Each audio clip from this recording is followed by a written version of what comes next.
My name's Martin Wyatt. I'm the head of content at Gfinity. Let's start by explaining what Gifinity is all about for those who aren't familiar with it in the US. Gfinity is an esports company. We've been put together. We're sort of been made by gamers, for gamers, with the backing of successful investors in order to kind of really push European esports towards the mainstream. Can you talk a little about that UK European esports scene and how you've seen it grow? Well, we've been a company for a year, even though we've been involved in esports in different ways for about 15 years. But over that period of time, we've seen esports in the UK and across Europe grow massively. The appetite for more content, the appetite for more events grows monthly. It's becoming more and more impressive and more exciting about how much potential there is for esports in the UK and Europe to reach the levels of North America and in the Far East. Now, last year we had the Staples Center across the street sell out for League of Legends. Yep. This June, Dota 2's got a soccer stadium in Germany. Can you talk about this merging of real sports and esports when it comes to these venues? I think it just says everything about the potential of esports to be treated like a mainstream sport, which is, I think, what everybody involved in esports actually wants. I mean, you take our next Gifinity event, G3, which is on May the 24th and 25th. We're holding that at the Olympic Park in London in the Copper Box Arena. 5,500 tickets. We're going to sell it out. We're going to pack it out. We've got 5 games, and we're able to do that because the demand is there for people to see the best players in the world, the best teams in the world do what they do at the very top level. How are you seeing advertisers take note? I know in the U.S., League of Legends has gotten Coke, American Express. What's going on overseas?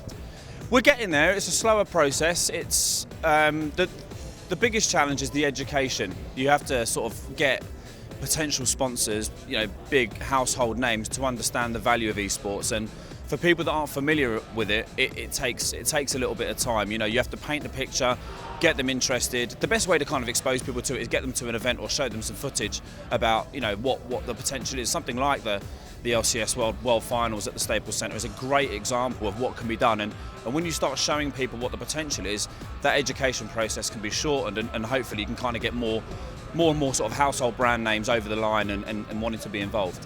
What role does the actual money being given away, $1 million here, Call of Duty Championship, $8 million last year for League of Legends, how does that help when talking to these sponsors? I think the money is and the prize funds that are being offered are great to grab the attention. They're great to kind of stick it, as soon as someone hears you can win $1 million playing a video game, that gets it in the paper and that grows the consciousness. So I think it's very, very important. I don't think it's the be all and end all. I think it's good from a reward perspective for the players that play 10, 12 hours a day. They get rewarded for the effort they put in. They're professionals, they're at the top of their game, they're the best there are, so they deserve to be rewarded. But I think it's more about putting those prize funds up so that people start taking interest and more people can get involved. What role has live streaming played for you guys in kind of becoming, even an event like your G3 is going to be held in the UK, people all over the world can see it? Yeah. So live streaming for us is a core part of our business. We have online competitions, weekly leagues, cups at pro level and at amateur level. We support everything with a broadcast schedule. So we stream all of our elite level stuff from our studio in London. When we do our events, we obviously stream absolutely everything. One of the great things about Gifinity is we stream every single minute of every single game. So for example, G1, we attracted 2.5 million viewers. G2, we attracted 2.9, and that was all from one game. That was all from Call of Duty. So with the 5 games that we've got coming up at G3 in May, we're looking to vastly exceed that number. But we'll be showing, there'll be a live stream for every game.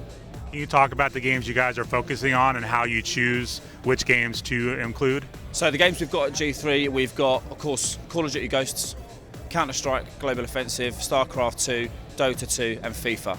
And the reason we choose those games is because they're the games the community want. We're massively community-focused team at Gfinity. We are constantly reaching out for feedback on what our business should be doing esports-wise. We listen to the fans, we take what they want, and you see the trends of certain games becoming more and more popular. League of Legends being one, that's not one that we're doing at the moment, but Dota, StarCraft having a bit of a resurgence, Counter-Strike having a massive resurgence, FIFA in Europe being a huge game, and of course Call of Duty. We kind of want to give the people what they want. If there's a particular game that people want to see, provided it makes sense and it can be marketed and there's a decent viewership behind it and it can be a spectacle and it's the right thing for esports, then we'll do it. Where do you see esports if you look 5 years from now?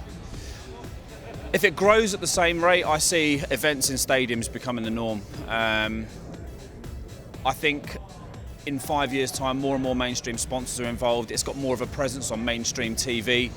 So, you know, your major networks in North America, Sky TV, BT Sport and stuff in the UK specifically. But I think it becomes literally a more mainstream spectacle.